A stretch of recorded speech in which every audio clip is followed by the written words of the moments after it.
Исәнмесез. Милләтебезнең йөзен күрәсегез киләме? Киләдер. Рәхмәтегез.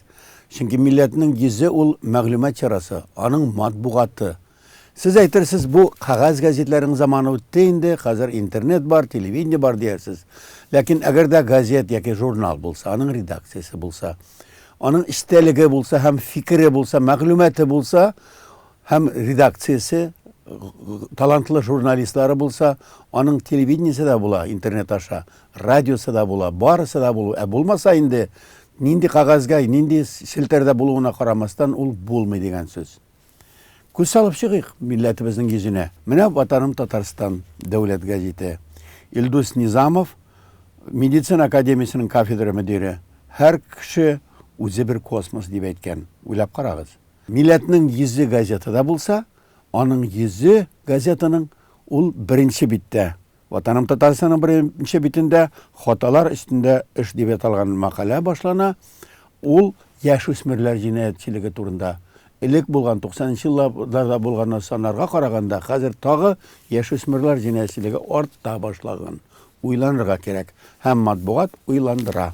Шулай ук беренче бит шәһри Казан. Борынгыдан килгән йолаларны онытырга ярамый ди ул. Шуңа да атлар асрарга булдым, кызыктыра. 5 сумның бер тәңкәсе синнән, самообложение дигән күренеш турында. Һәм Альбина Кармашева дигән Казанда яшәүче җырчы, ул әйткән укытучы сүзенең цитатасы белән, әгәр дә акча түлиләр икән, димәк ул иҗат дигән. Аның укытучысы Миңгол Галиев. Уйлап карагыз, Казанда яшәүче укытучы һәм аның шәкерте Альбина Кармашева ни өчен шулай әйткән. Мәдәни җомганың беренче битендәге йөзе ул Дамир Юсупов дигән очучы һәм аңа алтын йолдыз тапшыручы Владимир Путин. Менә уйлагыз, нинди егетләребез бар. Бүген мәдәни җомганы озак актарып тормабыз, шулай да Фәүзия Байрамованың Дәрдемән турында язмасы, гәрчә мин дә бер саналдым дигән язмасы бар, искә төшерегез. Бер гасырлык тел көрәше дигән язма Ян Гордеев һәм Галиуллина. Сүз бара 20нче елларда узган гасырның татар теле өчен көрәш ничек башланып киткән Татарстан төзелгәч, туган телебезне гамәлгә кую чаралары башлаган. Матбугатта, мәктәптә һәм аралашуда татар телен ничек куллану турында көрәш башланган. Ул вакытта да каршылыклар күп булган. Хәзер дә шулай ук. Һәм бу каршылыкның иң зурысы мөгаен үзебезнең ичебездәдер, күңелебездә, йөрәгебездә, зиһенебездә. Тукай районында әдәбият бәйрәме үткән. Илһам Шакир искә төшкәндә Фәннур Сафин билгеле әдипләребез шунда булган. Күрәбез, карыйбыз, күз алдыбызга китерәбез. Мәдәни җомганың 15нче битендә гыйбрәтле мәгълүмат ТССРда репрессиялар. Нахакка рәнҗетүләр чорында ТССРда барлыгы 54 мең ярым кеше зыян күргән. Шулардан 14 меңе лагерьларда һәлак булган. Статистика. Анда үлем җәзасына тартылган 3056 кеше. Эш туктатылган 900 кеше, акланганнар 100, хөкем ителгәннәр фәлән елга. Милләтләре буенча да күрсәтелә.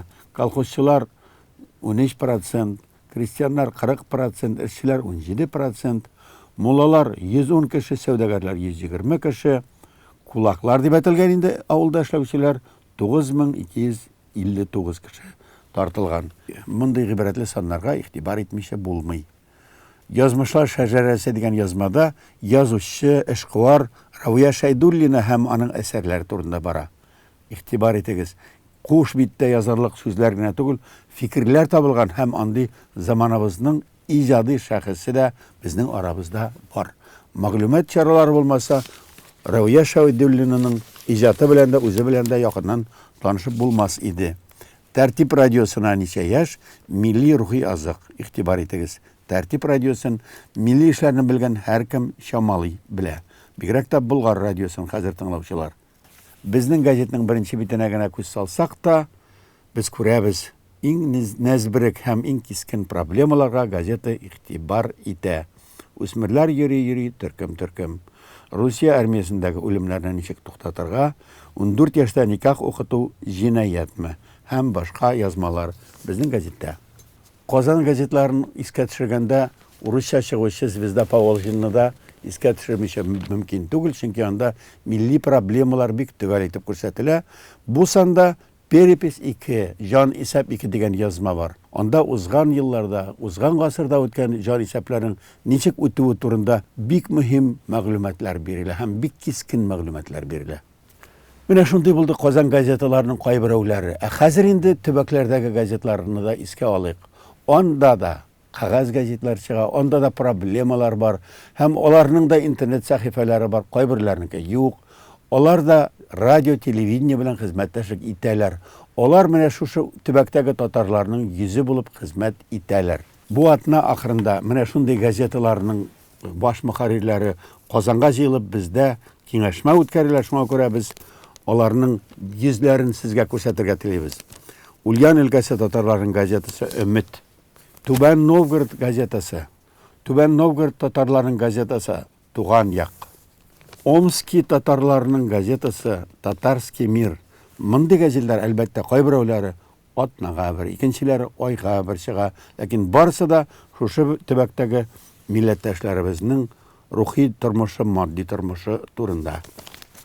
Пермь өлкәсенең Барда районының газетасы Таң, Самара өлкәсендәге татарларның газетасы Бердәмлек, Удмуртия татарларының газетасы Яңарыш. Аның беренче битеннән үк төп вакыйгалар күзгә ташланып тора. Һәм Төмән татарларының газетасы шулай ук Яңарыш. Шуларга өстәп тагы Башкортстанда чыгучы Олпат газет, Кызылтаң газетын искә аласы килә, һәм Башкортстан татар яшьләренең басмасы Өммет газетасы.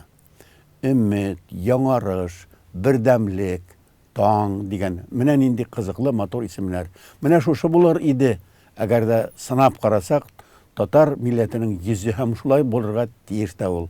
Шулай булып калыр өчен һәм шундый тормышны дәвам итәр өчен нәрсә эшләргә кирәк? Бу атнада без шушы газеталарның баш мөхәррирләре һәм хәбәрчеләре белән бергә киңәшәчәкбез. Милләтебезнең йөзе һәм киләчәге нинди булачак? Хәзергә сау булыгыз.